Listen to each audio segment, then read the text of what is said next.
fit is pretty boring inside. The dashboard seems huge, and you can't see any of the hood because it's so short and steep. From behind the wheel it feels like a small, low minivan, which it basically is. The XL with navigation uses a big touchscreen that dominates the controls. Some of the gauges and vents have plastic trim in faux brushed aluminum, which makes an attempt of cohesion in their shape. Rectangles open on one side.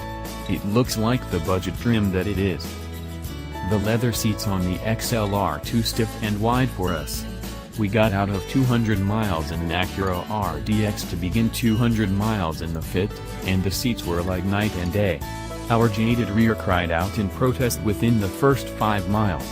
We had to stop and stretch a couple times. On our 2-day 360-mile road trip, we watched the distance to empty gauge a lot. It was wildly inconsistent.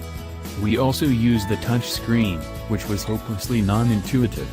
Navigation worked well, partly because it could be programmed without using the touch screen, but the screen with the nav guidance was busy and required focus to follow.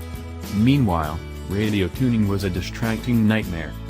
Honda calls its rear seat magic.